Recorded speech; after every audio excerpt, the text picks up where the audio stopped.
East Nusa Tenggara Governor Emmanuel Mekliades Lakalena has said that at least 5 people were killed after buildings collapsed while they were sleeping. The earthquake caused severe shaking across the region with buildings damaged and residents rushing to safety. Rescue operations are underway as authorities assess the extent of the damage. Mr. Robbie, I do want to understand from you because the initial earthquake that was reported, it took place at 5:58 a.m. local time.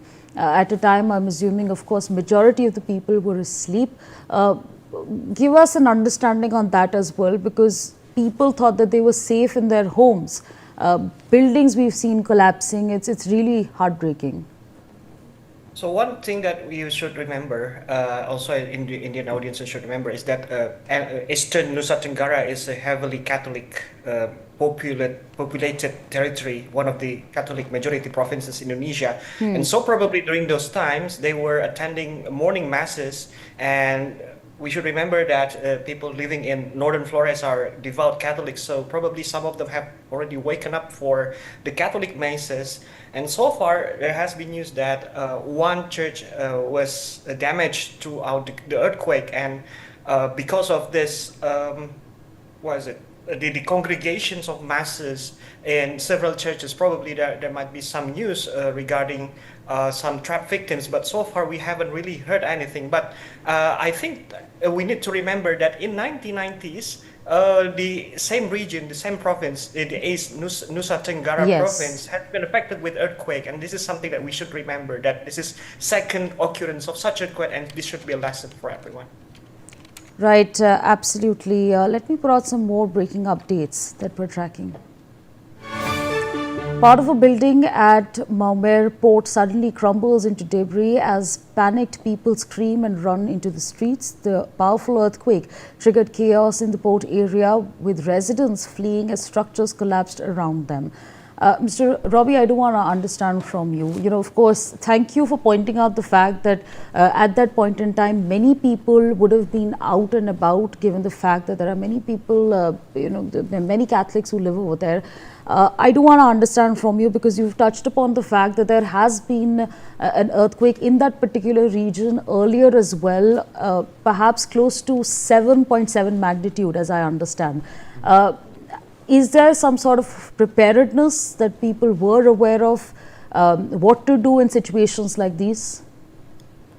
I think because of such a long span of time that some people might have forgotten about the fact of this earthquake. But the last earthquake that is happening on 12th December 1992, which is 33 years ago, has affected at least 2,000 people.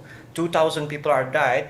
And as a result of this, probably the government has some mechanism, but so far this mechanism probably hasn't been widely distributed to the general people, so that the people could learn what to do during the moments of earthquake. And this is something, once again, that should be reminded to the government of Indonesia, and especially to Indonesian people, to be always ready to face earthquake. In my region where I am living now, we have been experiencing small earthquakes for two or three times just in 3 months. So I think we Indonesians should have a general knowledge on how to prepare, and yet this kind of understanding would be different from region to region. And East Nusa Tenggara is one of the impoverished region in Indonesia because of the distance to Java, and also because of their lack of access to economic development. So that's the reason why there might be several huge challenges upcoming in order to mitigate and also to respond to the earthquake that will be happening in few weeks to come. Right, absolutely. Dr. Bhatnagar, I do want your inputs over here because 7.7 magnitude earthquake, and there have been multiple aftershocks as well. The next 24 hours are going to be very critical for the rescue and relief operations. What are your assessments as far as the extent of damage is concerned? What do you essentially make of the whole picture, and what are some of the minute details that one will really have to look into keenly? See, 72 hours is the golden period in such conditions, but already time is running fast, and night is about to come.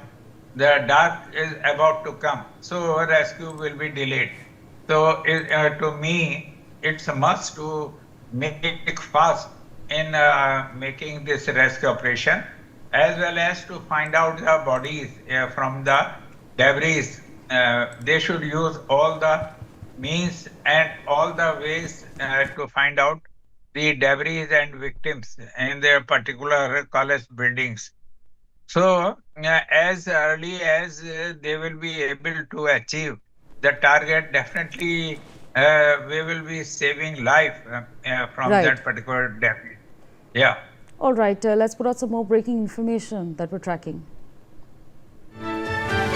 27-year-old university lecturer in Ruteng, more than 100 kilometers from the earth.